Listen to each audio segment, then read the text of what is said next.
screen and go through PowerPoints. Is that correct, Jackie?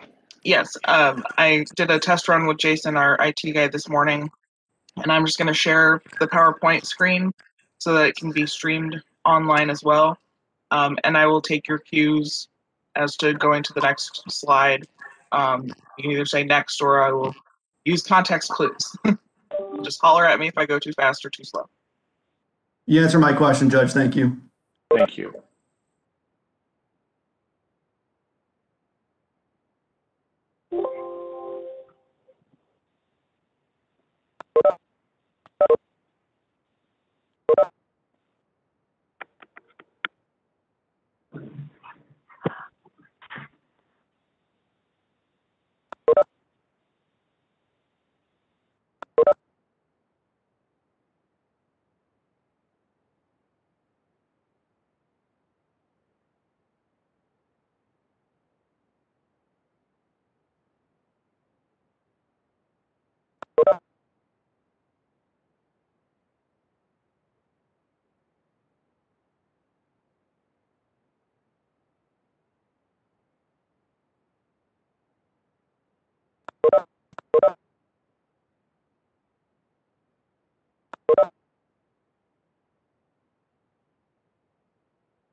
Well, it's only been a year since we started this COVID stuff, but I finally got logged on my computer, so I'll disconnect from my phone. Okay. I turned off the entry and exit sound. I apologize for not doing that sooner.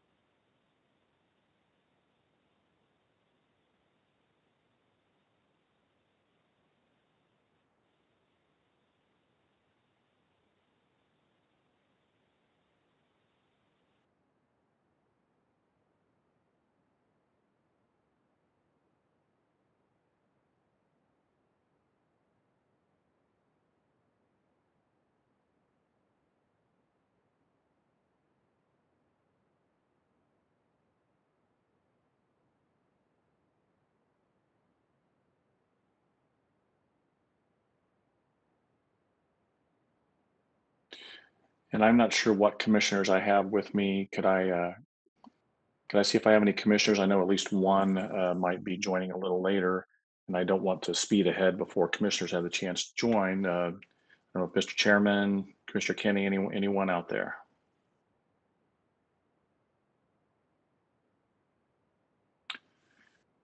Let me give the commissioners a few more minutes to connect. We're not quite at 11 yet.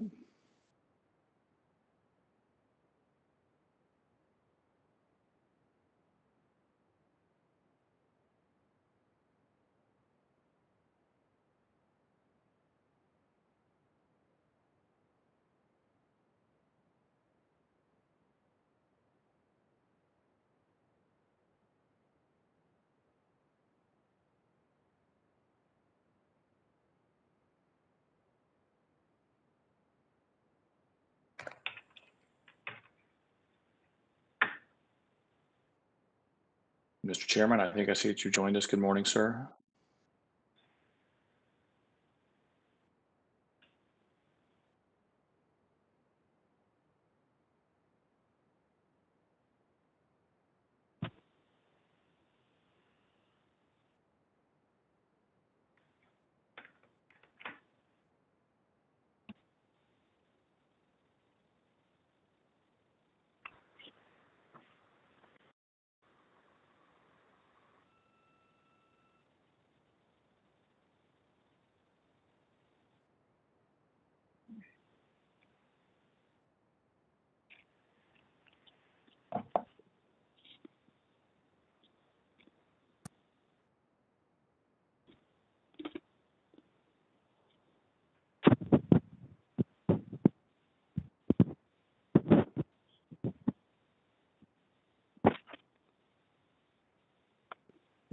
It's just now 11 o'clock by my clock. I'm going to wait just a few more minutes to see if we have any commissioners jump on at the last minute, and we'll proceed here in just a few minutes.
Okay, I have a couple of minutes after 11. Madam Court Judge, Reporter, yes, can you give me just a minute, please? absolutely. You let me know when you're ready. Okay.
Hi, before we get started, if you have called in on your phone, will you please mute your line so we don't get any background noise? It helps out the court reporter a little bit more. And also, if you're on your computer, please mute yourself until it's your turn to speak. Thank you.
I'm ready, Judge.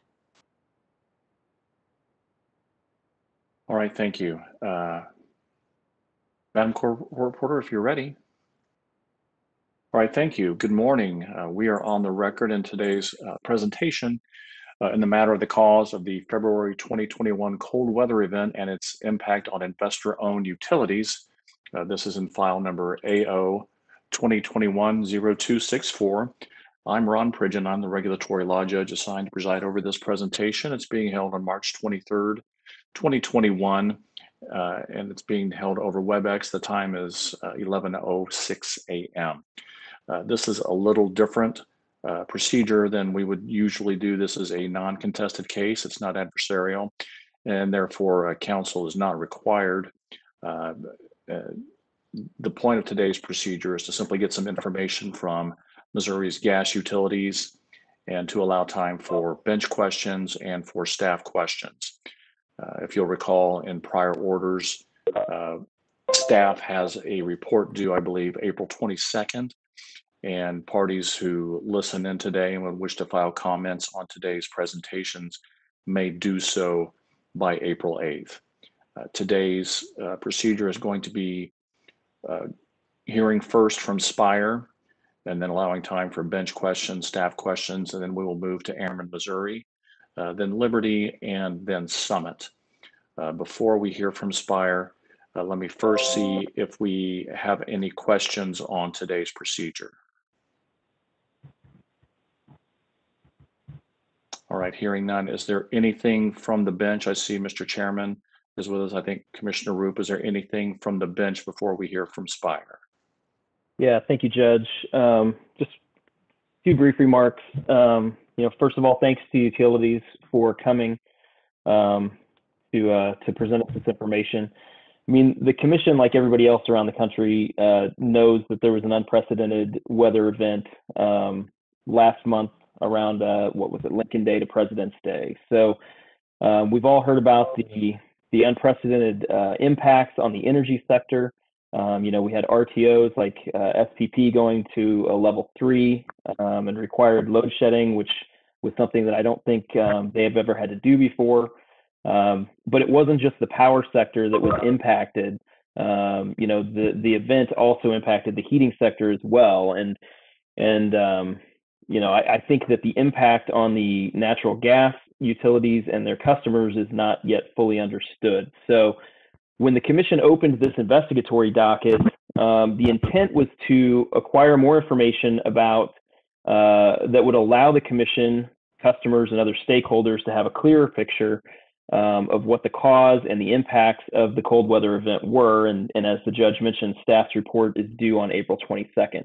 So as a commissioner, I would like to help customers and the utilities address the situation the best way possible. And to do that, I would like to know from the perspective of the natural gas utilities, first of all, what happened? What was your response? What are the repercussions from the cold weather event that still cause your concern or still need to be addressed? What are the possible or likely impacts on customers? And are there any impediments to you considering any recovery alternatives that could help you and the customers? So perhaps to be more blunt, what do you want me as a commissioner to know?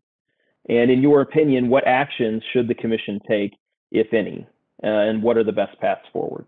So that's the purpose of this hearing, and those are my interests today. So thank you again for participating. Thank you, Judge. See if any other commissioners have comments. Mr. Chairman, thank you.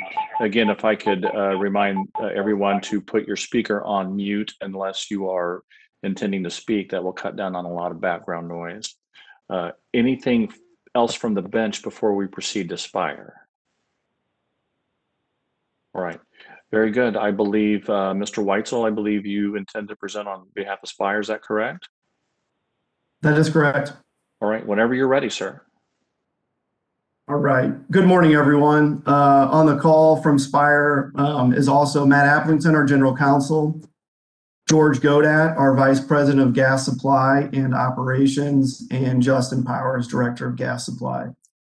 And Chairman, appreciate the insight. I think we are going to address most of those comments in this presentation, but we know we'll get those questions if we don't, but I think we'll be able to address them. We appreciate the questions that are brought about in this workshop. We like that there's focus on the customers and solutions to assist them. So hopefully we get some of those out there for everyone to talk about. And just to let the chairman and the commissioners know that we will continue to work with the technical staff, support them in understanding Spire's preparation and response to this event. All right, quick touch base on Spire. We could go to slide 3. Spire serves 1.2 million gas customers in the state of Missouri, mostly on the east and west side of the state. Larger areas are St. Louis area, Poplar Bluff, Joplin area, Kansas City and Metro, and St. Joseph. I think this workshop and this presentation will highlight how we're focused on reliability. And again, I'm glad that affordability is going to be talked about and addressed with some proposals. And we think the commission can help us out with. Next slide.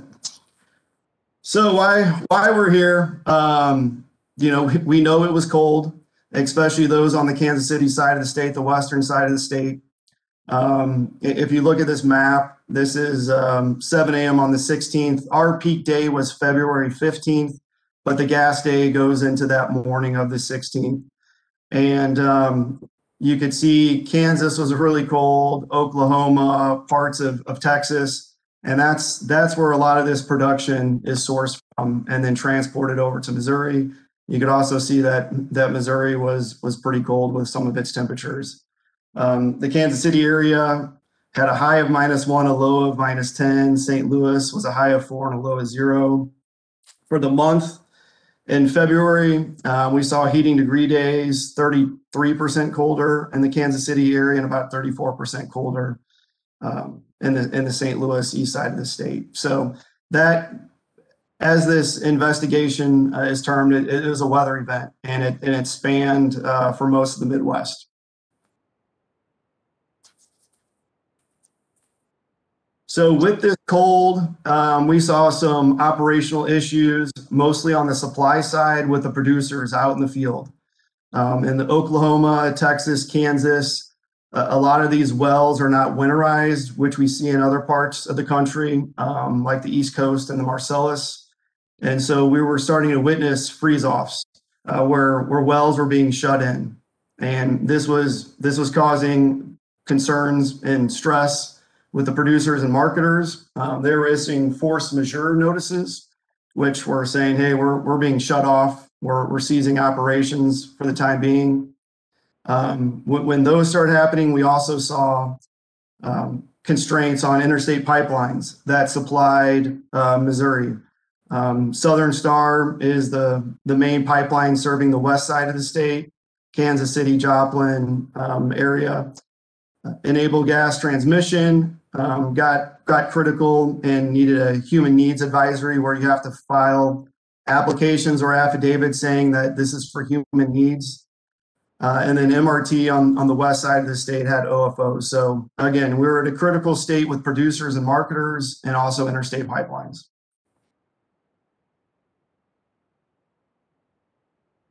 The chairman hit on some of this, but the Southwest Power Pool had some unprecedented times. Coldest temperatures the Southwest Power Pool have seen in decades. High demand on the electric and also high demand on the natural gas.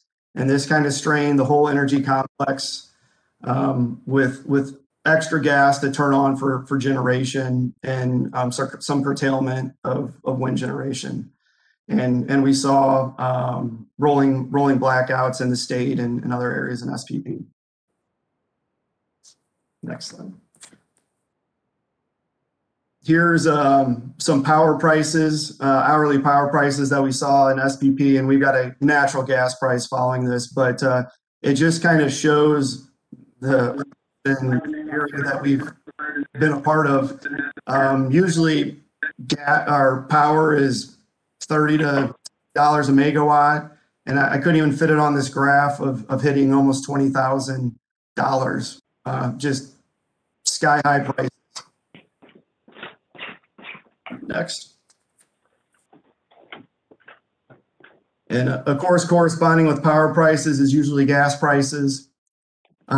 So during the polar vortex back in 2014, 2015, we saw prices in $40 to $50, and we thought those were the highest prices we've ever seen or could ever get to. So that was in 2014, 15. Come polar vortex 2.0, we were seeing $200, $300, $600 price for gas, when usually we're paying $2 to $3 per MMBTU. So this supply shut-in, supply constraint, increased demand really had an impact on price. Wanted to point out a couple bases here. So Southern Star SSC, again, that's the primary pipe serving the west side of the state. And those were some of the highest prices in the Midwest, mid-continent market. So that's where a lot of this strain is those utilities that are provided with Southern Star or Panhandle mid-continent pricing. On the east side of the state, just last year, we were able to bring in some new supply from the Marcellus and a new interconnect into the east side of the state. And you could see with Rec Zone 3 that that production wells and basis pricing was substantially cheaper than some of the mid-continent pricing. Next slide, please. So this was, yeah, thank you. This was not just a Missouri issue. I got a couple headlines here or financial filings. So this February headline from Centerpoint, this is from Minnesota. This isn't even from their Arkansas, Oklahoma, or Texas utilities. This is up in Minnesota. So this weather event, these increased prices were felt in many different areas of the country and impacted those natural gas prices. Atmos and One Gas are very large gas utilities, and they've estimated billions of dollars spent in the natural gas market just during these weeks or months and going out to get financing for those.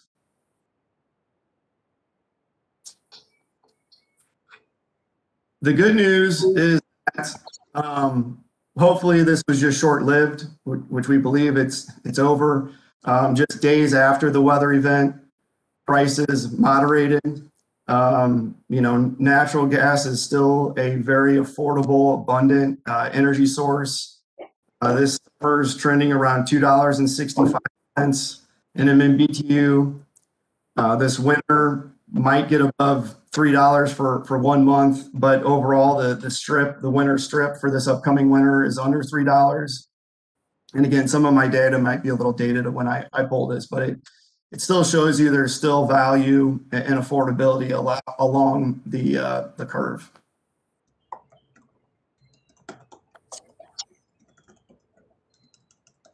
All right. So this map just has a couple pipes that serve predominantly Spire service territory. I just want to kind of highlight that Missouri is a pretty captive state when it comes to interstate pipelines. We basically have predominantly one pipe serving the west side of the state, one pipe serving the Midwest or the mid part of the state, and we used to have just one pipeline serving the east side of the state until we had build out with steel pipeline there. So when you're captive, you're limited to where you could buy gas. You could just transport basically on one pipeline, and supply diversity is important, and we think that'll help navigate some of these price spikes that we've seen now a couple times in the past decade. So I think these aren't once in a lifetime events. These are once in every 5 to 7 year events. I wanted to highlight also the Marcellus and Utica shale is, as gas has been talked about for years now, for the past decade. That shale development has really transformed the natural gas market and supply source. When you hear we have gas for 100 years, that is basically a big chunk of new supply that we didn't account for a decade ago. And that large supply source has also transformed pipelines. Basically, every pipeline east of the Mississippi has gone from the Gulf to the East Coast and now has changed direction from that Marcellus down back to the Gulf. So we've seen a dramatic change in the gas portfolio and gas pipeline system over this past decade.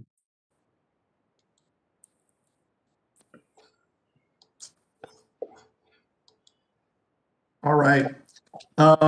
I think the gas utilities fared very, very well during this polar vortex.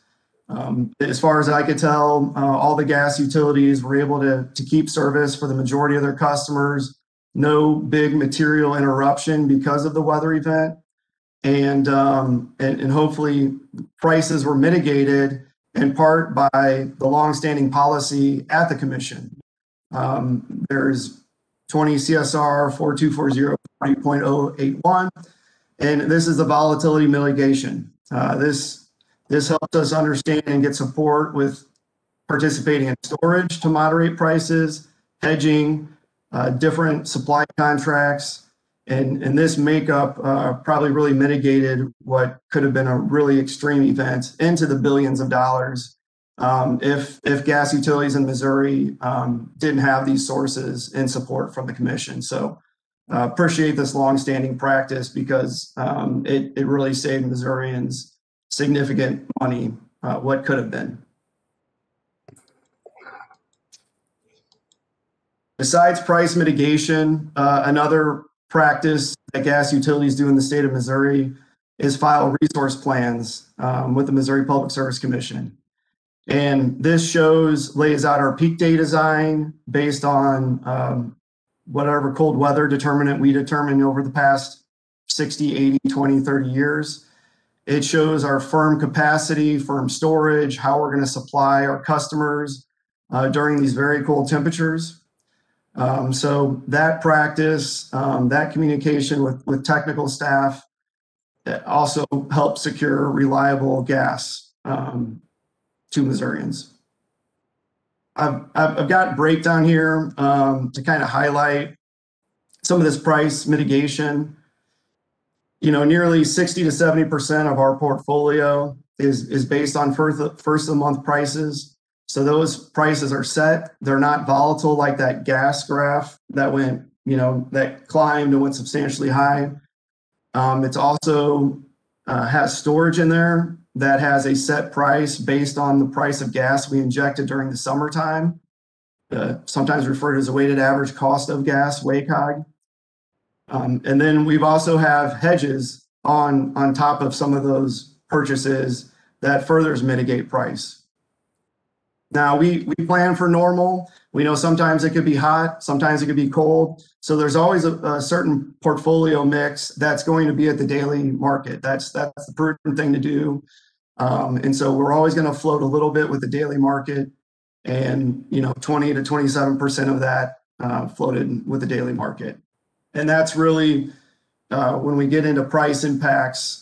That's that piece was the most impactful when we're seeing $200, $300, $600 price of gas. One thing I did want to point out on that slide, sorry, I'm making it difficult for the navigator. We've got end users on here, about 10% of our portfolio. When we say end users, our larger industrial commercial customers, they could go out and work with a marketer and have the marketer supply them gas. This is also a provision for the schools in the state. And since the marketers and their agreement and their tariff provisions allow them to go out into the market and get their own molecules in natural gas, we don't plan for that in our peak day resources. We expect that gas to be brought in for those customers based on their arrangements and agreements. So when we're talking peak day plan, firm customers, regulated customers, we carve them out of our peak day planning.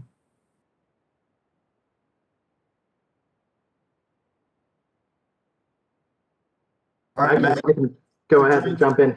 Sure. Yep, thank you. So one of the questions that the commission asked was along the lines of marketers and OFO penalties.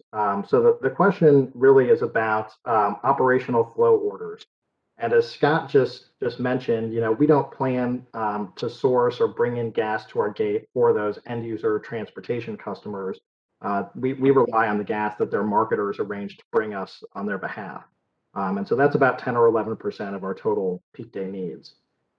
Much like the interstate pipelines had done, they saw, as we did, the forecast for the polar vortex and the forecast for gas supplies to become sort of critically short.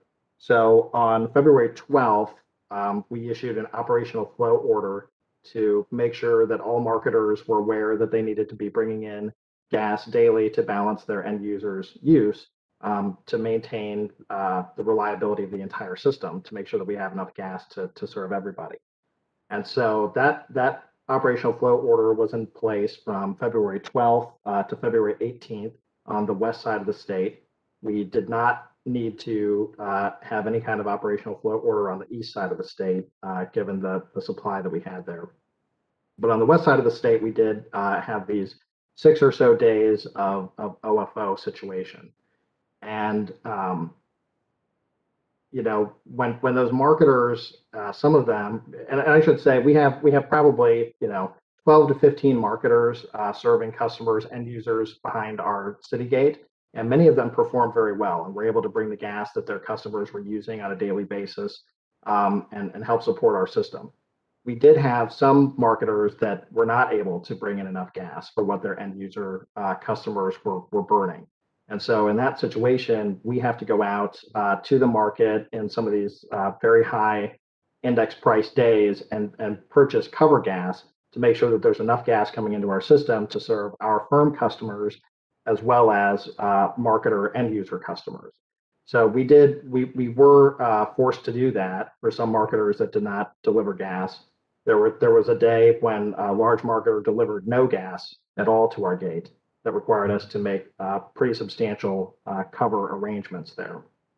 So all in all, we have about $195 million of OFO penalty, which if you look at the tariff for any gas that we have to cover that marketers fail to deliver to our gate, our tariffs contain a calculation of what those marketers will owe us for essentially cover damages. And that is the index price for the day times the MMBTU amount that they were short for the day times 2.5. So the 2.5 is the penalty amount. And when you do those calculations for the handful of marketers that did not fully perform, that's where we come up with $195 million. That number is very important because all of those cover type of damages and penalties that we're able to collect from marketers will flow right back into our PGA as an offset to what our firm utility customers will need to pay for gas. So we're very eager to collect these penalties from marketers, one, to help offset what our firm utility customers will need to pay, but it's also a very important provision to have a penalty to encourage marketers to bring gas to our gate sufficient to cover their customers' needs on the coldest days to maintain the integrity of the entire system. So we were able to do that in this case, and so the only sort of outstanding issue with respect to OFOs is the penalties owed. Thanks, Matt. And one thing I wanted to point out on here is, I see extreme hardships on customers, and we're not trying to provide any extreme hardships on our customers. The marketers didn't perform, not our customers. And so we wanted to be clear with that these fees are going to the marketers because of the non-performance and not our customers. Our customers have a contract with these marketers, and we don't know exactly how these contracts are set up, but they probably have some sort of firm provision in there and they were not getting firm service, and we had to step in and provide that. And it's not just so much a commercial industrial customer or school didn't have the supply. It was we were worried about our system pressure, our system operation, and keeping our system running. Again, if that carve out, we saw about 10% of our supply. So if we start losing some of that supply, it puts our whole system at risk. We go to the next slide. All right. We did issue a period of curtailment. However, we did not have to curtail any customers. There was a line on Southern Star from Joplin to Springfield that was having some real pressure problems. And to be honest, we were a little nervous. Spent hours in the evenings, folks in their trucks at all hours of the day and morning, out in the field, making sure our system was well maintained. We had people that actually curtailed substantially and helped out the total system.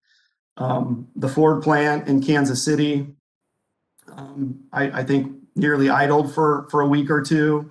They were really thinking about the community and the system, so we appreciate that. And I know the Missouri School Board Association, who oversees hundreds of schools, did what they can to reduce load. So there were some really good actors out there thinking about the community and the system and keeping everyone on with reducing their load. So luckily we didn't have to curtail anyone, and we really appreciate the individuals and the businesses and associations that stepped up and try to do what they do to conserve during these critical times.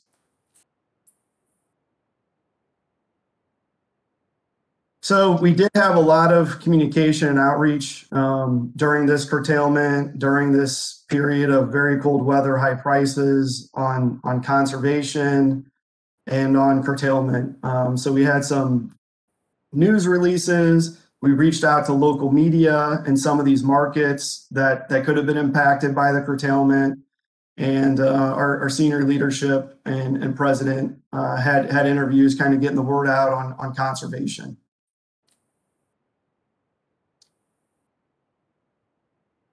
Here's just an example of some emails that were sent out to our end users that were talking about curtailment.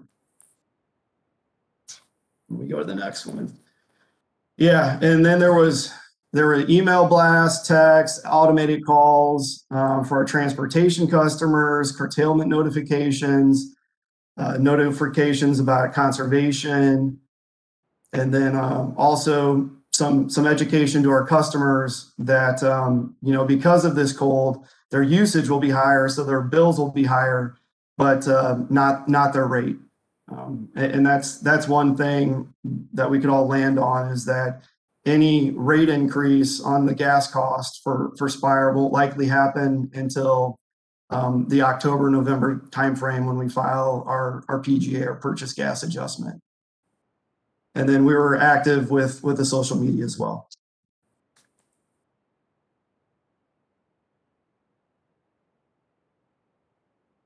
I think it's a little too early right now for us to know if we're going to get billed penalties from gas pipelines. We haven't received all the invoices yet, but we were an active, responsible shipper on these pipelines. Our gas supply folks were in constant communication with those pipelines and trying, of course, to make sure that our supply needs were met, but to make sure that the system as a whole, we could do what we can to keep the system viable, so there wouldn't be issues, because what happens upstream could impact us, and our group was in constant communication and following our firm contracts.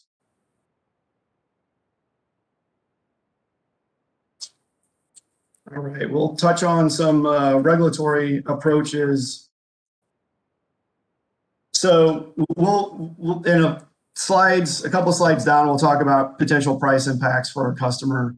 So there's going to be increased prices. We saw those $200, $300, $600 prices, and we'll lay out some items we think that we could work with staff and our interveners and the commission on, because prices are going up, and we think there's ways that we can mitigate that. One item that's already there is our filing adjustment factor. So this kind of allows the utility to make an adjustment to the PGA plus or minus 5 cents. And it's treated like every other mechanism or tool in the mechanism and how things are accounted for. And we felt that if we extended that to a credit for the next 3 years, that will allow us to reduce the PGA and flatten it over 3 years. So all in 1 year, there's not this price impact or rate shock to our customers. So we think a small adjustment to the filing adjustment factor could levelize those prices and that impact over 3 years, but still let everything flow through how the PGA and the ACA calculation is made up currently. So we think this is one option that we could have further conversations with our regulators on.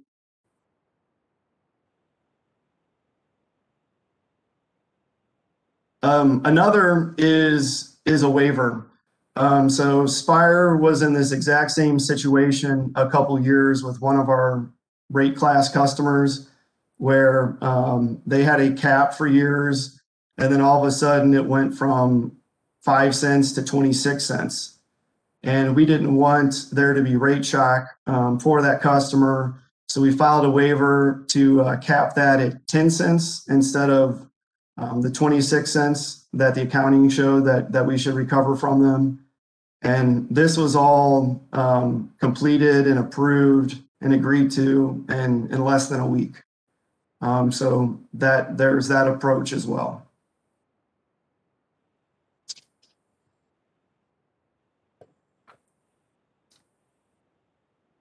All right. What are some price impacts that we're forecasting?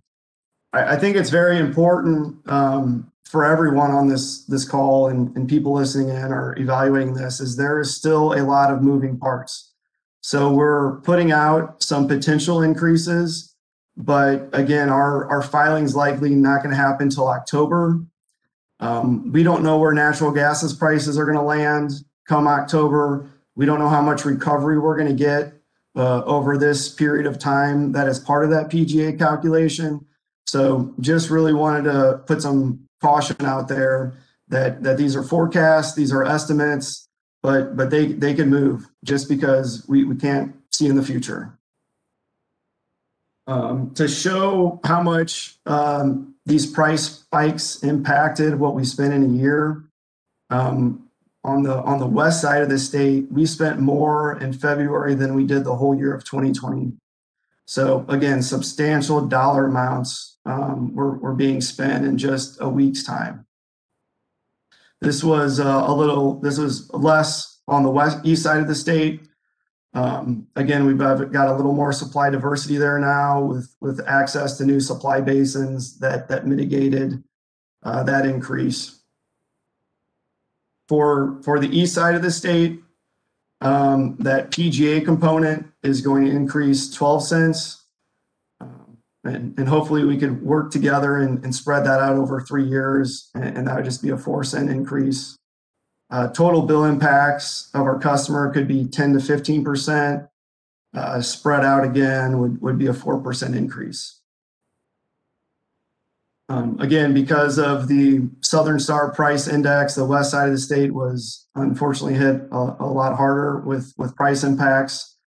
That PGA increase could be around 18 cents or 6 cents over the next 3 years. Total bill impact will be 15 to 25%. Hopefully with spread out over 3 years, that'll just be a 7% increase. One item on there is I know AAO has been floated around and talked about. Our kind of thought on that is there's currently a mechanism that in the PGA and ACA that recovers gas costs, that recovers over or under collected. And, we think that's the best path of landing within those current tariffs, those current calculations, to come to a solution on how to minimize any impact for our customers.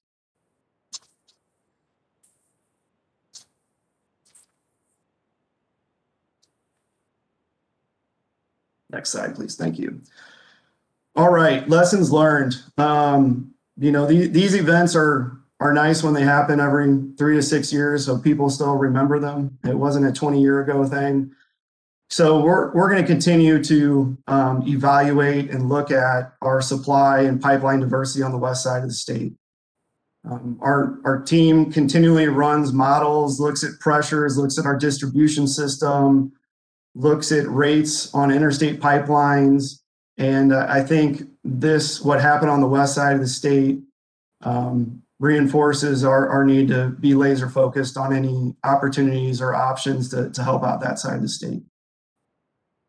We've talked about one of the reasons we're here is because of the wells freezing in. And so we need to get smarter about our suppliers and producers, see if they have weatherization options, and have those conversations in the industry about weatherizing production wells. Speaking of production wells, other solutions that we could look at are ownership or joint ventures in owning wells. So when producers own a well, it's tied to the price to produce and not the market price. So when you see $200, $300, $600, that price to produce is going to be land much lower in the $0 to $5 range. So should we explore that and look at that? I did want to let the commission know that we have filed a complaint with a market reporting agency. Platts runs the indices. That's where all these daily prices are reported on, and most contracts are settled on. And we felt 1 point on Southern Star was illiquid and priced too high. And so we are active in that at the interest of our customers to prevent those price spikes. And we'll also be active on the FERC front to see if any dockets show up on price signals or transparency issues. One item that I talked about that I think why all gas utilities landed in a good spot was our reliability and resource plan that we filed with the commission, looking at our peak day. One thing that we could look at is adding some sections in that to look at 5 years, 10 years, 20 years, talk about more strategic long-term look on how to enhance our distribution system, how to enhance upstream pipeline, and talk about some of these items of pipeline diversity, ownership, and production well, to put that out there for discussion with our regulators. One item and one takeaway for sure is that we need to look at our tariffs on the end user transportation and third-party marketers. We do have concerns there when it's the coldest days and gas is not getting supplied to our system. It's a concern for our customers, and it's a concern for our operations. So we might look at application process, posting parental guarantees or letter of credits, or asking for them to show proof that they could serve customers behind our city gate with firm transportation or firm rights. And so we don't get in this mess again. So the good news is, and it was a lot of hard work and a lot of time spent by many departments at Spire, is that we were able to keep the gas flowing, to help out our neighbors. When I say neighbors, neighboring states, neighboring pipelines. And so we're glad we performed well. We could always improve our process, and we're looking at that right now. But the good news is we've weathered it. It's unfortunate that we had these price spikes, but we look forward to working with the commission staff and other parties on how to mitigate any impacts to our customers. I didn't know if any other closing thoughts from our Spire personnel. No, I don't think so, Scott. I think that's right. We're very proud of the performance and really appreciate the commission opening this docket to look at some options for how we can help mitigate any kind of price impact for customers. Right. All right, very good. Thank you. Let me see if we have any bench questions. Mr. Chairman. Thank you, Judge. I do. Thank you, Scott, for the presentation. And I know that you all the utilities were given some written questions in advance to go over. So I won't go over those to compare against your presentation just now. But I do have some questions about your presentation. You mentioned back several slides, probably early in the presentation, that you thought that this was a 5 to 7 year type of event. I just wanted to get some clarification on that because, the RTOs in the electric sector seem to be treating this as a generational, if not longer, type of event. So is that truly what you meant, or did you just mean that there is an event, but not necessarily to this magnitude every 5 to 7 years? Thank you, Chairman, for questioning my weather forecasting 5 to 7 years in the future. What I meant by that was that, just in the past 10 years, we've seen two polar vortexes that have impact production, that have impact prices substantially. And so that's what I was referring to is we saw an event in 2014. We saw this event in 2021. So that's where I do caution, and maybe there is a difference between the electrics and gas, is that we shouldn't, as a gas industry, we shouldn't be selling this as a once in a lifetime event. We've seen this happen twice now in the past 7 years, and we just need to be prepared for this going forward. So that's when I said 5 to 7, it was tying the two polar vortexes together. Okay, I appreciate that perspective. Can whoever's controlling the slides go back to slide 14, please? There you go. All right. Question about this slide. The daily call purchases. What is the discrepancy between east and west on peak day there of 6%? Why is west higher on the daily call purchases? I might let my gas supply group jump in here and give some guidance. And Chairman, it could have been because we were having to go out there and buy substantial amounts of gas for those end users that were supposed to be supplied by the marketers, but I don't know if that's true or not. I'll let my gas supply group make a comment on that.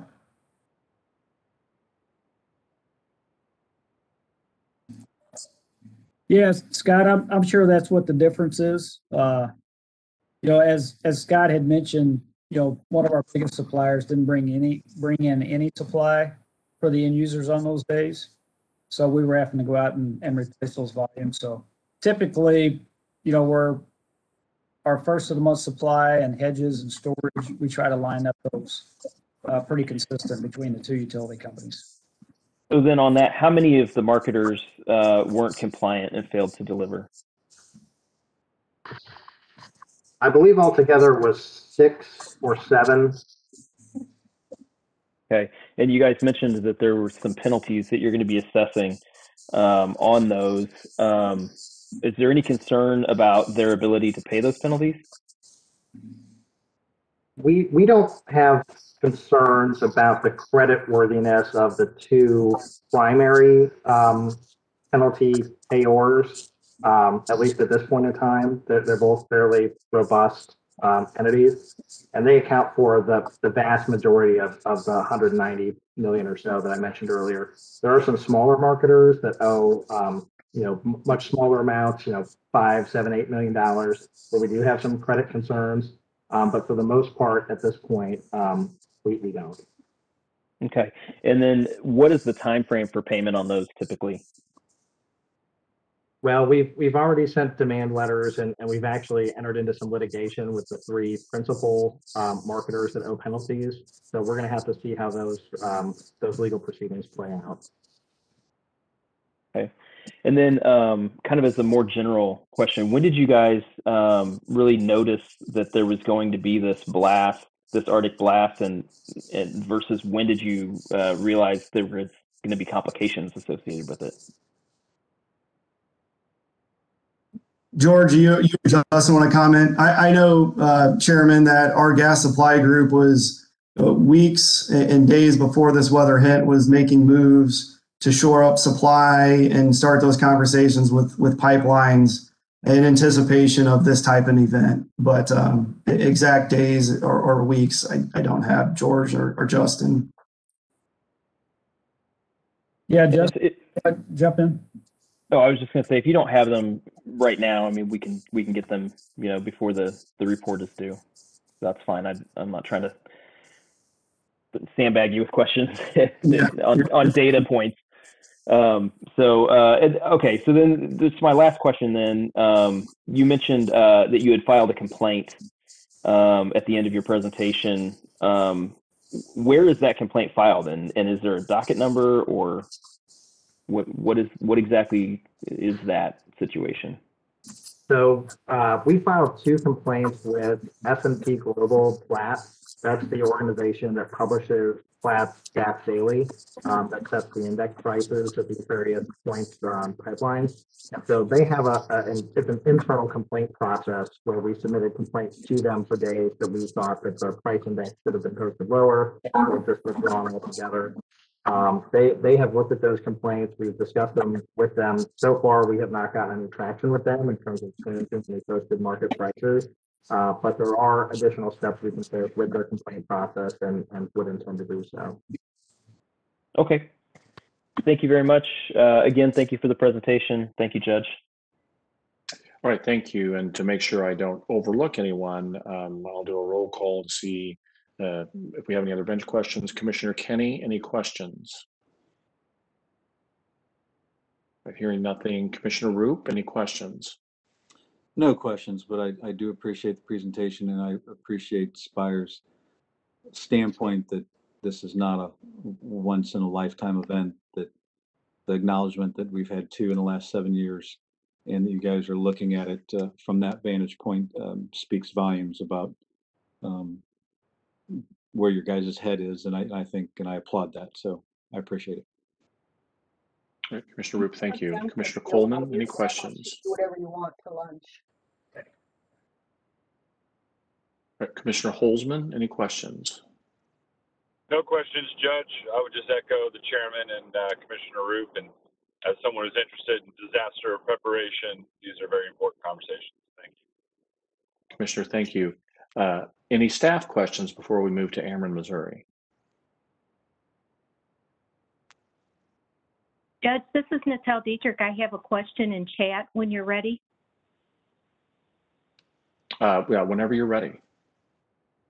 Does Spire have a sense of what the bill impacts would be on a 1-year and 3-year basis if the OFO penalties are waived by such? Hi, Natal, it's Scott. We don't have that calculation right now. It's something we could probably compute and follow up with you or staff. Thank you.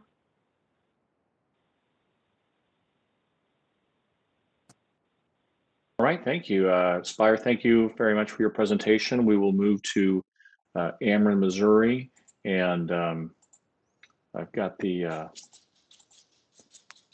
I think Mr. Meyer, Mr. Eggers, did you plan to present for Ameren, Missouri? Yeah, hi, this is Tim Eggers. I'll be presenting. All right, whenever you're ready, sir. Okay, first slide, please. Judge, Next slide. Judge,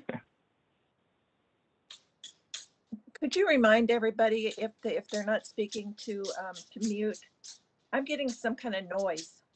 Absolutely, yeah. If I could remind everyone, please be sure you are muted unless you intend to speak. It's interfering with the court reporter, and I'm hearing a little background noise myself. So, Madam Court Reporter, thank you. And I'm sorry, Ameren, Missouri, is it Mr. Eggers? Yes, sir. Yes, sir. Whenever you're ready, sir. Okay, thank you. Hey, we appreciate the opportunity to present and participate in the workshop as well. I want to thank Spire for doing a lot of the heavy lifting and presenting some of the background information So that would be the similar for Ameren, Missouri, and probably the other utilities as well. Appearing for Ameren, Missouri, we have Andrew Meyer, Senior Director of EM&T. Myself, I'm a manager of gas supply. Many of you know Tom Burns, Senior Director of Regulatory Affairs, Jermaine Grubbs, Corporate Counsel, and we have other team members that can assist me in answering questions after the presentation. So we'll cover a general background of our operations, and we'll respond to each question identified by the Commission to be addressed. Next slide, please.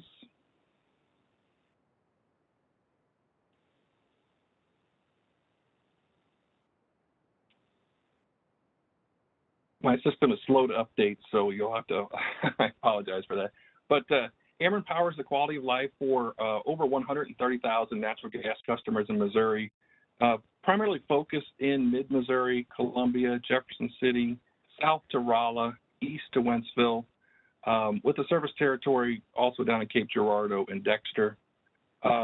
We transport on primarily on Panhandle Eastern Pipeline, taking service from both the Mid-Continent and from points east of Missouri. We have access through Rockies Express Pipeline, through Missouri Gas Pipeline, and ship on Texas Eastern Transmission, Natural Gas Pipeline of America for our southeast regions. We also have small contracts on Southern Star and Trunkline Gas Company. We also have a Rider A purchase gas adjustment clause with the filing adjustment factor and the annual cost adjustment that's limited to a 1-year recovery.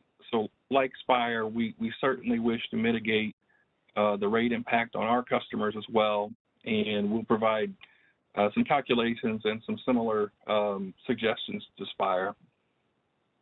Ameren, Missouri does have a robust planning process. We meet twice a year with staff and OPC.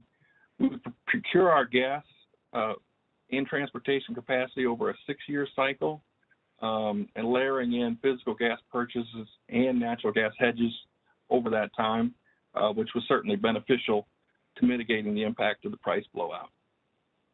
Next slide, please.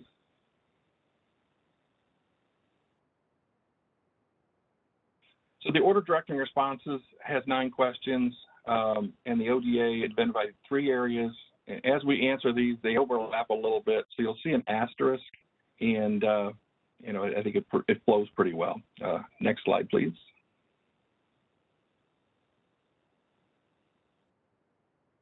So the big question, gas costs. So for February 2021, we spent approximately $60.6 million in purchased gas costs and storage deliveries.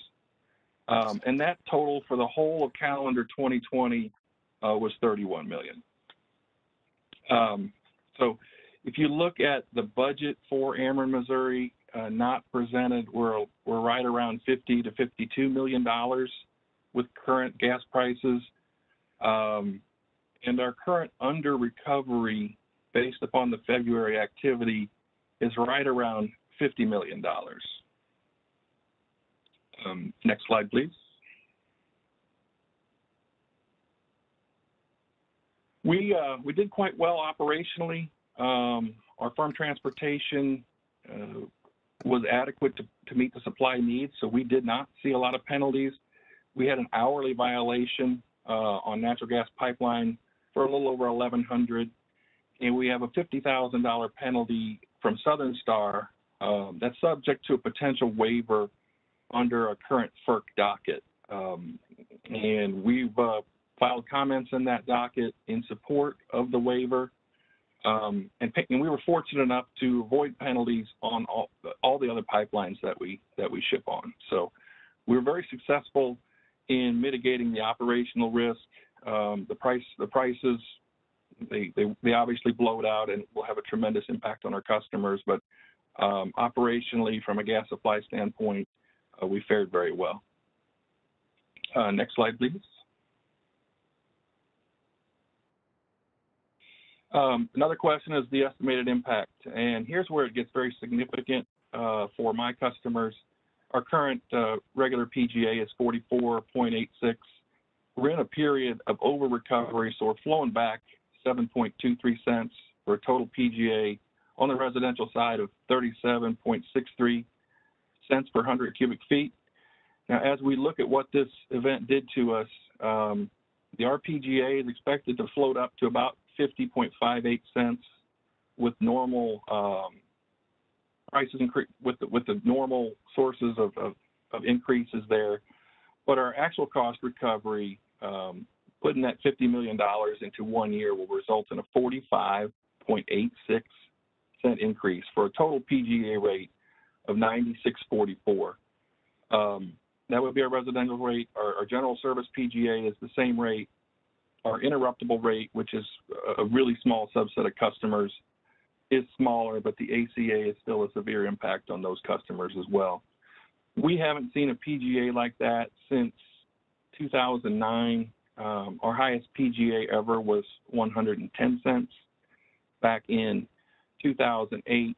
Our 3-year average is about 44 cents all in. So we're certainly very, very much in favor of mitigating this through some of the avenues that Mr. Weitzel covered. Next slide, please. And certainly a recovery of more than 1 year will benefit.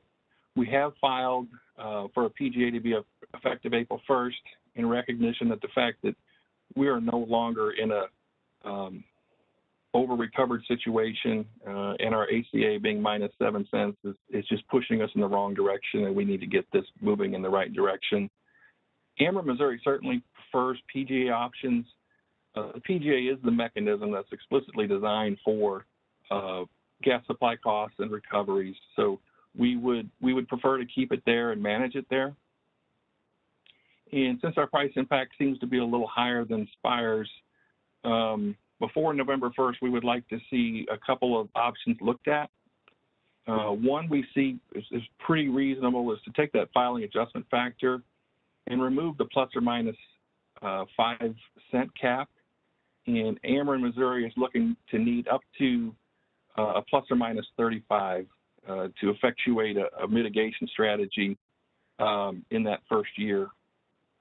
Also, we could extend the ACA recovery period up to 36 months, and the math is largely the same.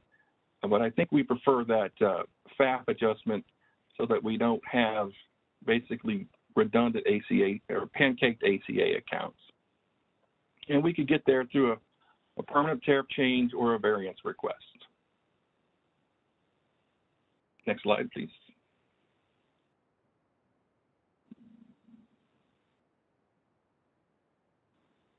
This slide kind of gives you a look at how the recovery mechanism using an expanded FAF would work. If we look at the year 1, those are the numbers that we presented 2 slides ago with a total PGA of 96.44. If we were allowed to use a credit or a negative adjustment of 32 cents, we would end up with a rate for year 1 of 64.44 cents. As we would go to year 2, we would have some of that recovery done. So I'm assuming the RPGA stays relatively flat, and with market prices, we at least expect that in the interim. The ACA factor would come down to 29.5 cents for a total PGA of 79.5, and then that FAF could be updated to a minus 16 cents, keeping a rate consistent with year 1. And a similar occurrence for year 3, keeping the RPGA consistent. The ACA has now fallen further to a 14-cent adder for a total 64-cent rate, and we would not need a FAF adjustment at that time because that would be consistent. And if we did a 3-year recovery and had the ACA divided out over 3 years at possibly something like 16 or 17 cents, it would basically accomplish the same thing, but from an accounting standpoint, we think a FAF adjustment is just a little easier to administer. And this does the goal. It gets a consistent, stable, albeit with a significant increase, but we think it's the best way to pass along these costs to the customers. Next slide, please.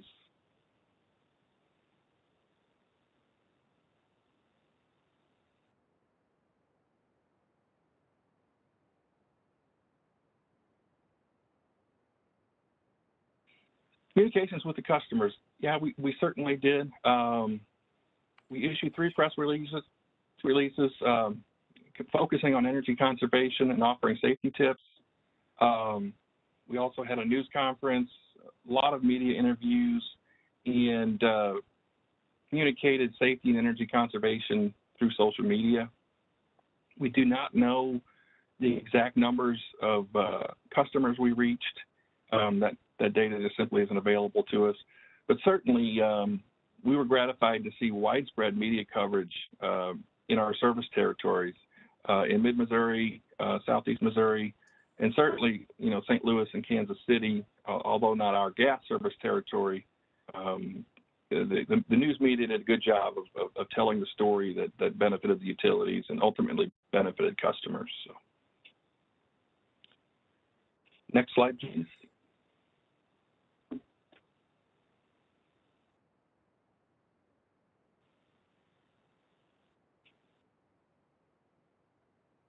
Sorry for the delay. It takes a while for my computer to update the screen. This question 6, 7, and 8 from the responses, the request, tell a great story for Ameren, Missouri. We were able to provide gas service to all our customers throughout the event. We did not have any customer outages beyond maybe a single service regulator having a problem. That's just kind of normal operation. So no multi-customer or no widespread outages. We did not call a curtailment event and did not curtail any customers during the event. Our strategy for having firm supplies purchased on firm pipeline capacity and supported by storage performed extremely well. We were in communication with our pipelines and throughout the event, and as long as they were expecting to deliver, we really didn't have any delivery risk to the customers. We were well situated, and that the storage we own and delivered and our hedge baseload supply were very valuable price mitigation tools and operational mitigation tools as well. So, next slide.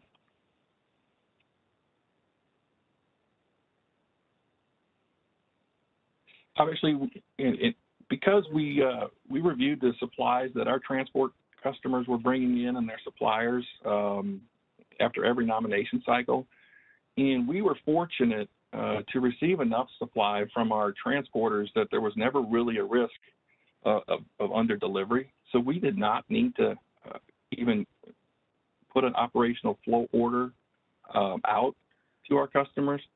We did some weather advisories in February 10th and 12th, but there was really no reason for us. We were seeing an adequate supply, much unlike the situation Spire West had. So we were very fortunate that our suppliers delivered on behalf of the transport customer groups, the schools. So worked out pretty well for Ameren, Missouri. We are reviewing our OFO tariff language because, from what we've seen across the country, some of these charges are really unrealistic to deliver the kind of result we want. So we'll be taking a look at our tariffs as well and trying to get the language that's motivational to get the gas in that the system needs without risking major expenses to PGA customers. Ameren, Missouri actually had the concern of over delivery rather than under delivery, which was a good problem to have. But when you're talking about gas prices in the triple digits with multipliers for penalties, the dollar shifts can be huge. So,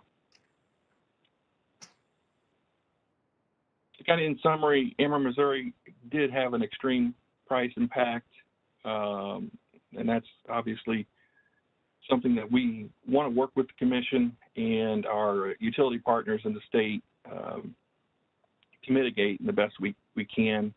I think our best case is about a 16-cent increase over the 3 years. And that's unfortunate, but I think that's where the numbers, you know, with a good regulatory outcome, will land for us. For my Missouri partners out there, anybody, any additional comments?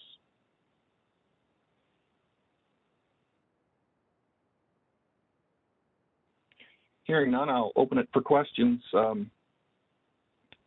Jackie? All right, very good, thank you. Any bench questions, Mr. Chairman? Yeah, thank you. Just one, and I do appreciate your participation as well. Thank you for the information. I was just wondering, could you describe maybe a little bit more what types of changes to the OFO tariff language that you might be thinking of? And if you're not prepared for that, is that something that you could provide us before the report deadline? Yeah, I can touch on it a little bit. You know, if a supplier over delivers, and like I said, it was a nice problem to have, but our tariff allows, you know, that supplier to be paid at the market price, and we had enough gas on the system that I didn't want to buy any more extremely expensive gas for my PGA customers. We didn't see it during this event, but there's always the opportunity for somebody to intentionally over or under deliver, and I want to make sure our tariff is fair to both the transporters and their suppliers and our customers. So I certainly don't have language, but we can give you a feel for that in a little more detail than I've shared here by the end of the docket. Okay, we appreciate that. Thank you, sir. That's it for me, Judge. Thank you. Mr. Chairman, thank you. Just in case Commissioner Kenny joined, Commissioner Kenny, any questions? Commissioner Roop, any questions? No questions at this time. Thanks for the presentation. All right, thank you. Commissioner Coleman, any questions? Don't think she's here. Commissioner Holzman, any questions? No questions, Judge. Thank you. Commissioner, thank you. Anything from staff? George, Yes. this is Dave Sonner with staff. I just had a follow-up from Mr. Eggers. You mentioned that there were no under deliveries from the marketing companies to end users. Could you elaborate on that? Is that for the 10-day cold weather event that they were both not under delivering or over delivering? I'm sorry, I didn't get that very clearly. Can I get that question again? Basically, I'm asking about the performance of the natural gas marketers that serve the end users or the transportation customers. Did you say they were not under delivering or over delivering? Yes, thanks. Exactly. By and large, they slightly over delivered in a fairly comfortable manner. We might have individual days or individual suppliers that undelivered, but not by a major percentage, and certainly not by a number that caused us any concern. Okay, thank you. All right, thank you. Is there anything further from staff? All right, hearing nothing, we will then move to Liberty Utilities, and I believe Ms. Carter and Mr. Beatty will be presenting. Is that correct? Yes, thanks, Judge. This is Diana. Whenever you're ready. Thank you. We do have there's our presentation. Mike Beatty, our VP of Operations, will be presenting the slides for the Empire District Gas Company and Liberty Utilities Mid-States Natural Gas Corp. We also have available to answer questions if necessary, Dana Liner, one of our Rates and Regulatory Affairs managers, Tatiana Earhart, Gas Transportation Supervisor, Bill Colleen, our Director of Energy Procurement, and Martin DeBruin, one of our managers of gas planning. So hopefully we have enough people on the line to answer questions that may come during or after the presentation. And Mike, I will turn it over to you. Thanks, Diana, and I really appreciate the opportunity to make this presentation. So if we can go to the second slide. So our agenda, we're just going to look at the event, some supply cost, how the operations were affected. We'll talk about the PGA and our communications, and then open it up to questions. So the event, as Spire and Ameren have talked about the cold weather event, our peak days were really on the 14th and 15th.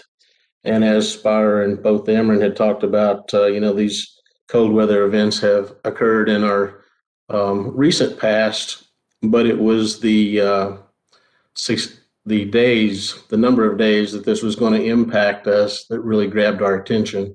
There are still some of us working that can remember the Christmas of 1989, where we had multiple day events and the impacts to the system there. So it grabbed our attention.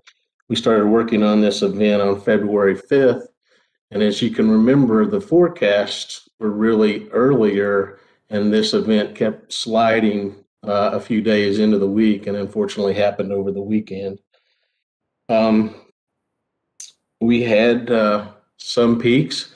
We had some 77 heating degree days on the 14th and 15th, and that was against a design day of 79 heating degree days. And we have 11 operating areas around Missouri. 5 of those operating areas exceeded their record send out. They exceeded it from between 105% to 112%. So the pricing that we saw, obviously going into the event, was in the $2 range, but we saw a maximum price of that $622. I think Spire noted that, and that was on Southern Star.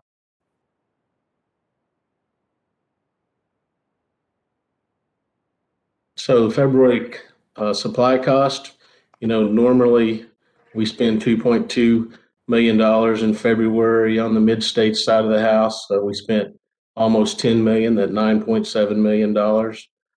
Annually, our costs there are $21.8 million for the year on mid-states. That kind of contrasts the $10 million against that. And then on the Empire District side of the house, we saw $35.5 million versus a typical $1.7 million for February and a typical $15.4 million for our annual cost.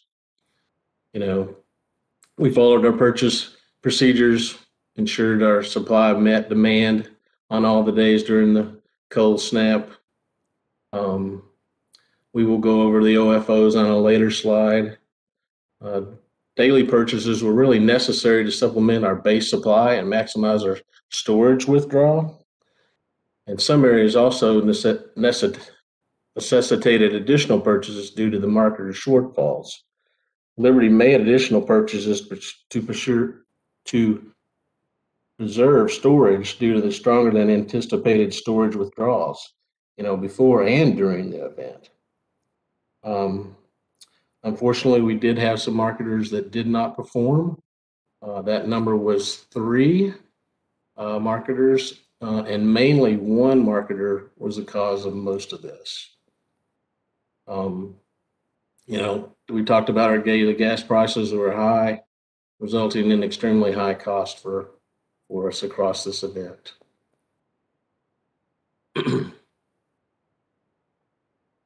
So a little bit about Liberty.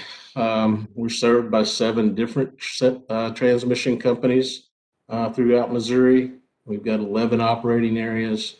We serve 146 communities in 42 counties, and you can see in the map kind of where we're located at in Missouri.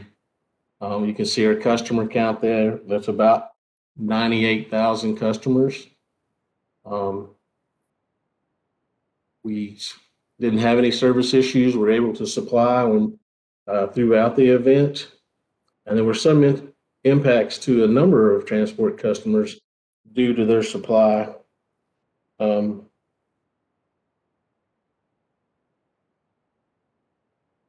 No gas was delivered for a number of customers. The majority used our gas, and a couple voluntarily curtailed once contacted by our company. We'll talk about the communications in a little bit.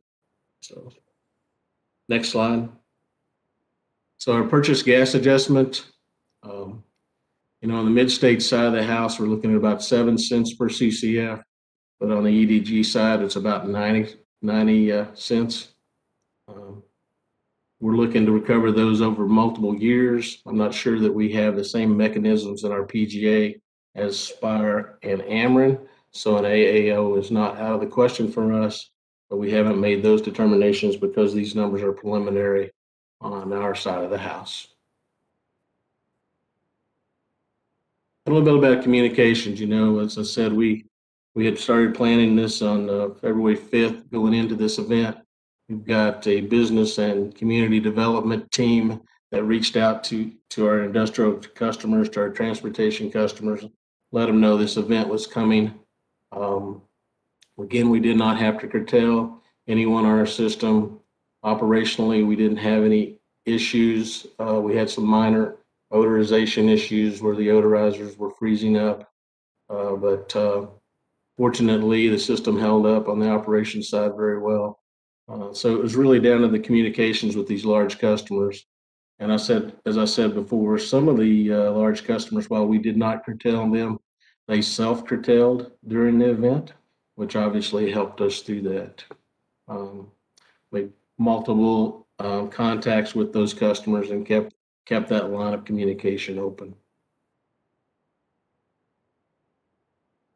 So our OFOs across these 7 different transmission lines, as you can see there, if an OFO was issued on the transmission side, we really issued that on the Liberty side, just to help the marketers stay in balance or try to get them to stay in balance. And to a large degree that worked. As I said, we had a few marketers that just wasn't responsible. So, and we didn't have any OFO penalties, or we don't expect any material OFO penalties throughout this process.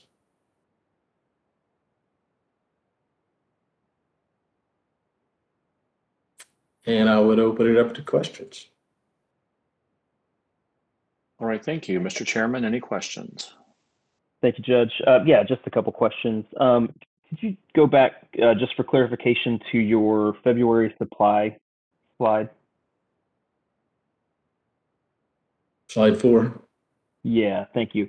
So were these costs for the entire month of February or just for the week of the cold weather event? Just for the week of the cold weather event. Okay, thank you. And then how much did you have to buy on the spot market because marketers didn't show up this February versus last February? Bill, I'll probably open it up to your team to address that.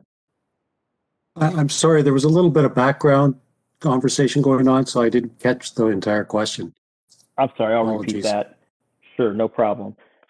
So how much did you have to buy on the spot market because marketers didn't show up this February versus last February? I apologize. I can't give you an exact number. I know we're still doing a lot of investigating as to the exact situation of the marketers through the cold snap. So I can't give you a specific quantity or cost impact at this time. Okay, that's fine. If that's something that we could try to get before the docket's closed, that would be helpful. Yeah, we're absolutely trying to attempt to get you all the information that was requested in the various data requests by the timeline. Sure, no problem. And then you also mentioned that Liberty doesn't have the options that Spire and Ameren have for multi-year recovery. So aside from an AAO, would it be possible to request any waivers of commission rules or tariff changes to mimic those options that the other utilities have? Commissioner Sylvie, those are all things that we are considering and we may bring forward to you. Yes, sir. Okay. Thank you. I appreciate that. Thank you, Judge. No further questions. Thank you again for the presentation. All right, thank you. Commissioner Roop, any questions?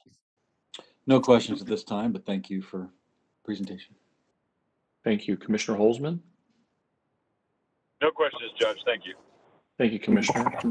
Anything from staff? Judge, this is Dave Summer again. Yes, go ahead. Question regarding the price index. We heard that Spire had some concerns about the price index that was set. I don't recall which pipeline, but we did see some really high prices. Does Liberty have any concern about the price indices that were reported? Yes, sir. We are following the FERC investigation. While there has not been any request of the natural gas side, we are willing and ready to participate in that if so. Thank you. All right, thank you. We will then move to Summit with Mr. Capley and Mr. Cooper are presenting. Excuse me, Judge, I have a question for Pat. I'm sorry, Natal, go ahead. I'm sorry, Ms. Dietrich, go ahead. Is Empire Liberty contesting Southern Star's petition to waive OFO penalties?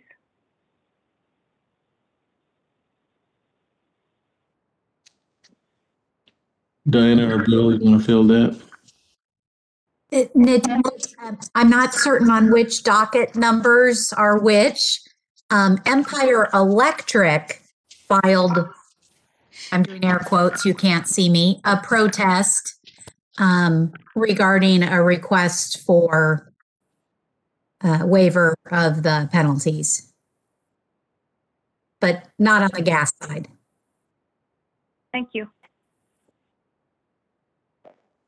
Ms. Dietrich, thank you. Anything further from staff? All right, then we will go on to Summit, and I believe Mr. Capley and Mr. Cooper will be presenting. Is that correct? That's correct, Your Honor. Whenever you're ready. Thank you. As you'll see, we do not have a PowerPoint presentation this morning, but we do have written responses to the questions that have been posed by the commission that we'll file this week in the docket for the benefit of everyone. Judge, as you mentioned, along with me today is Mr. Matt Capley, who is the Senior Director of Regulatory Affairs and Rates for Summit Utilities, which is the parent of Summit Natural Gas of Missouri, Inc. And he will be available for discussion and questions as necessary as we go forward. Summit certainly appreciates the opportunity to participate in this proceeding and to provide information to the Commission regarding the gas purchase impacts related to the extremely cold winter weather this February and the extraordinary events in the gas market. Summit's issues are very similar to those that have been described by the other LDCs so far today. However, because of its size, you may see at least, if not greater, individual customer impacts that will need to be addressed in one way or another. As you may recall, Summit is a gas-only investor-owned utility. It serves approximately 19,300 customers in 5 basic areas in Missouri. Those are Gallatin, are described as the Gallatin area, Warsaw, Lake of the Ozarks, Branson, and Rogersville. For purposes of its PGA and ACA that's established by the Commission, Warsaw and Lake of the Ozarks are combined, and then Rogersville and Branson areas are combined. The Gallatin area is served from the ANR pipeline, while the other 2 PGA ACA areas are served off of Southern Star. And as you would probably guess, this customer base consists primarily of residential and small commercial customers in both rural areas and small towns. Summit manages its natural gas supply through a combination of hedges, fixed price contracts, and then gas purchased at index pricing. These procurement practices are provided to the staff on an annual basis. And in the past, in a wide range of weather and market conditions, Summit's procurement practices have helped keep its gas price fairly stable. The historic spike in natural gas prices during the period of February 13 to 17 fell well outside the typical range of forecastable market conditions and market prices that the company had seen before. It's been mentioned by others, but for Summit as well, it saw market prices increase from approximately $2.50 per MMBTU to over $620 per MMBTU by the end of that cold weather event. Now, to give you an idea of the magnitude of those increases and their impact on the company as a whole, in the year 2000 or the year 2020, for the entire year, Summit's gas costs were approximately $6.9 million. For just the month of February of 2021, those gas costs were close to, or were a little over $34.3 million. So significant numbers. To keep its supply and service secure during this extraordinary event, and while trying to mitigate the price impact on customers, Summit implemented additional measures such as reaching out through multiple channels to encourage customers to conserve energy, kept its communication lines with the commission staff open during that period, and made daily nomination adjustments throughout that, what has been identified as a long weekend between the Friday and the Monday holidays. Now, Summit continues to assemble and assess its information from this period. However, what it knows today suggests very much that a process for recovery different than what's called for by its existing PGA ACA tariff is going to be necessary to both provide for recovery and to recognize the impact to customers. Summit believes that at a minimum, extending the recovery period is going to be in the best interest of its customers, and that achieving this result is likely to require, again, at a minimum, tariff waivers and or modifications to the PGA tariffs to make that possible on a going forward basis. At this point, I'd like to turn it over or ask Mr. Capley if he has anything he would like to add. Thank you very much for the opportunity to address the commission. A lot of what's relevant for some circumstances you've already heard from the other Judge, I can't hear him. I'm Sorry, sorry. Mr. Capley, we're having a hard time hearing you, Mr. Capley. Hold on a second. Just see if I can move this closer. Is that any better? A little. If you could really speak up, you're pretty faint. I'm not generally inclined to yell at the camera, but so let me see if I can get this headset on and work. Is that any better? Yes. Okay. Wonderful. Thank you. My apologies. Thank you very much for the opportunity to be here and to speak to you. A lot of what's significant for Summit, you've already heard from the other utilities, the swing of the prices and the cold weather. I think from Summit's perspective, as we sort of looked back at what occurred, we were checking sort of heating degree day arcs that were similar to what we saw over the President's Day weekend. And we're able to find other times in our service history where we've seen similar heating degree incidents, but they've never been accompanied by the sort of price spikes that we've seen. And I think in part of it, while we were looking at the weather and we were anticipating, preparing for a cold weather incident, there were pieces of the weather incident that occurred well outside of where we were looking, in particular the freeze-offs that Spire mentioned, and the impact that had on supply. To us, to a great degree, we think about this in some ways almost less as a weather incident and more as sort of a market event. As Mr. Cooper indicated, we definitely think that extending this beyond the regular 12-month period for recovery is what makes the most sense for our customers and for the utility. We have been thinking about it less in terms of what would be the impact on the ACA and more in terms of what would be the total customer impact in terms of their bill. And as best from our current estimates, what we believe is that if we were to recover these costs over a 12-month period, residential customers, depending on service territory, would see an increase between 40 and 100% in their total bill. and large volume customers would see an increase between 50 and 140% of their total bill. And recognizing the impact that that would have on our customers, we're looking to extend that period to any extent possible. We do know that in order to do that, we'll likely need waivers of our tariff provisions regarding our PGA, and we might also need an accounting deferral.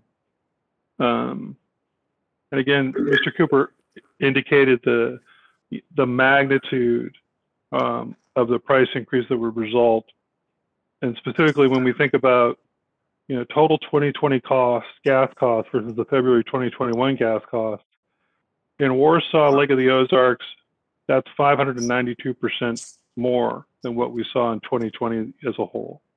And it's 500% more in Rogersville and Branson. The majority of our systems are served off the Southern Star pipeline. And while we did stay closely in contact with Southern Star, we actually had nominations that didn't appear, as a result of which we are looking at potential OFOs. If they are assessed, we expect those to be in excess of $6 million. Part of that is based on nominations for our PGA gas that didn't show up. Some of that is based on activity of marketers. And of course, as other people have mentioned, Southern Star is seeking a waiver before the FERC, and we are supportive of that waiver, and we're waiting to see the outcome. We did not issue OFO operational floor orders. We did notify our customers of OFO orders that were issued by upstream pipelines. We were kind of closely monitoring our system, and we sent messaging to all customers about how to conserve gas through text messages, through increased pushing of social media posts, and also through direct emails to our customers where we had them. We were also in direct contact with our interruptible customers, and all of our interruptible customers, as a direct result of us requesting it, self-curtailed down to heat-only load, and as a result of which we didn't find it necessary to curtail anybody.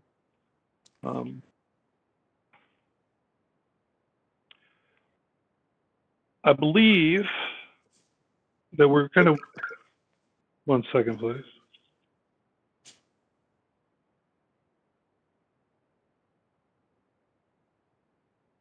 Just double checking your questions to make sure that I think to a certain degree we've covered through that discussion all of it. And obviously we're going to be submitting a written report that'll show with graphics the exact numbers that we're showing, and also the potential impacts on other classes other than just residential and large commercial. But I think that shows you the full range of what customers can be expecting if we were to flow this through the PGA in a 12-month period. We're supportive of doing this through the gas cost recovery process with the normal safeguards that would entail. But for the longer term, and we're going to continue to talk to staff and work to see what solutions can be found to minimize the impact on customers. And to the extent I can, I'd be happy to answer any questions you have. All right, thank you. Let me see if we have any bench questions. Mr. Chairman. Thank you, Judge. Yeah, first off, just a clarification. So if I heard you correctly, you said that you had $6.9 million in costs for all of 2020 versus $34.4 million in costs just for February of 2021. Are those correct figures? Pretty close, Chairman. 34.3 to 34.4 for just February, correct? Okay, and that's, yeah, okay. I just wanted to make sure I heard that correctly. And then you've talked about extended recovery period. How long of an extended recovery period are you contemplating needing? I don't think we've come to any firm conclusions. We're in contact and conversation with our sort of folks who are connected more closely to the customers in the service territory, which are normally our growth and development people who have a good sense of what can our customers tolerate. I would say that we're thinking in excess of 5 years. Okay. That's helpful. All right. Thank you, sir. Thank you for the presentation. No further questions, Judge. Thank you. Mr. Chairman, thank you. Commissioner Roop, any questions? No questions at this time, but thank you for the presentation. Thank you. Any questions from staff?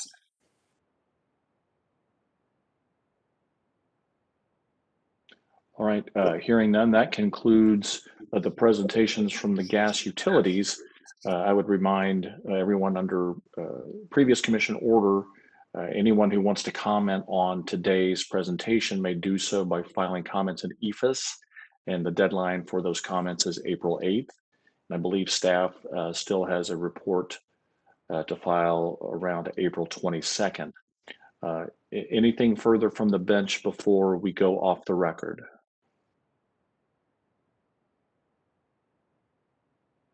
All right, hearing nothing, then that concludes today's presentation. Thank you very much. We are off the record.